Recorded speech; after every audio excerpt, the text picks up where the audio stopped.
You are my sunshine, my only sunshine. You make me happy when skies are gray. And this is my son and my daughter, and they are legally blind. My children have Leber's congenital amaurosis, which is considered a disease. Please don't take my sunshine away.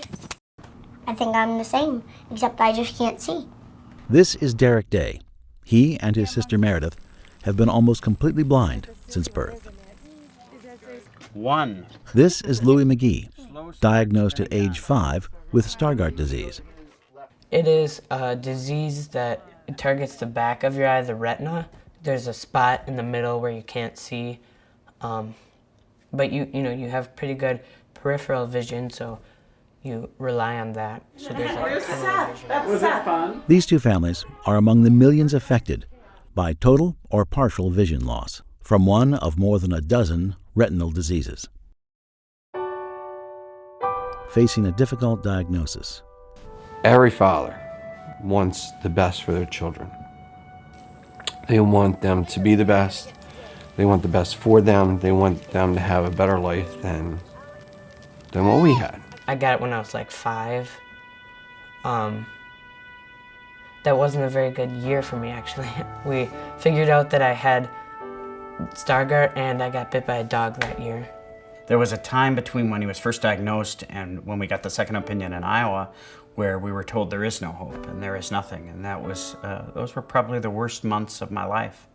Initially, immediately, I cried. Was, how, why?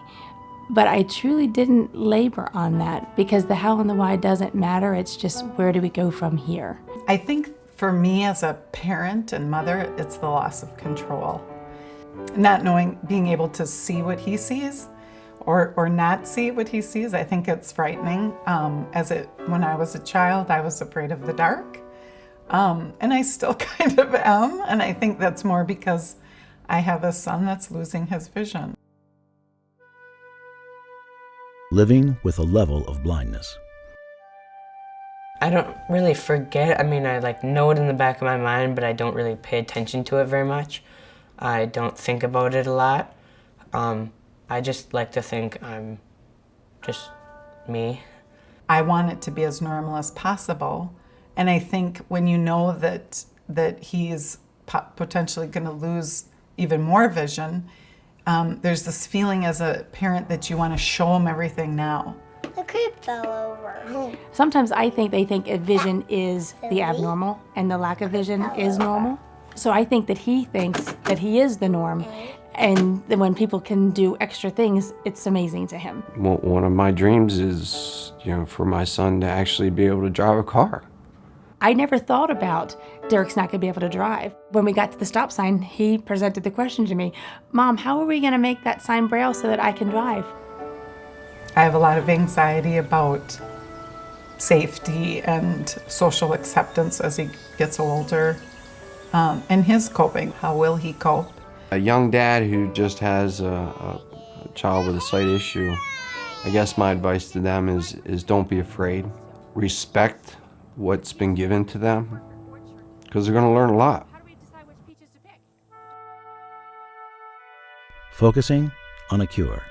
We found ourselves searching for a way to, since there isn't a treatment or a cure, what can we do to make that happen? And that's how we found the Foundation Fighting Blindness. All of the money for the Foundation Fighting Blindness goes to fighting blindness. It's a unique nonprofit. It is truly a research-based, cure-based organization that's focused on curing blindness. And I believe that within Louis' lifetime there will be some kind of cure, whether it restores his vision or stops its progression. Either one I'd be happy with. And I feel pretty strongly we get a good straight talk from his doctor, and his goal in life is really to identify the gene in everybody who has Stargardt and a few other specific retinal diseases. Then they're gonna try to grow the new, better retina cells, and then they're gonna figure out how to implant them in the back of my eye. So they're gonna take out the old ones that are bad, put in the new good ones, I do like the logical idea of we've identified the gene and we can potentially replace the gene with a repaired gene and make it all go away. This is a disease that seems eminently curable and reversible, which is unique, I think, in the world of disease today. There's a lot of different trials for it, and I think they all look pretty hopeful. For the rain dropping on drop. Oh, what a rain it would be. Boom, boom, boom. How do you let a child feel the horizon? You can't. They have to see it. How do you let a child experience a rainbow? They can't. They have to see it. And the only way for the children to be able to do these somewhat unsurmountable tasks is to be able to see. And the only way that we can have them see is with research. And the only way that we can have the research is if we can pay the scientists to find the cure.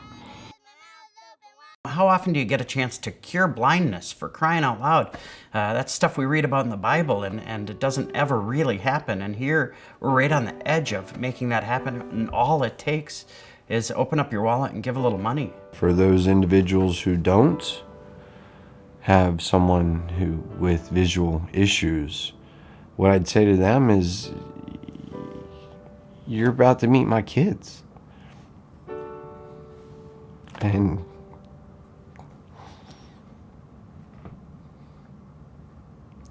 you'll understand why it's important for the foundation to continue.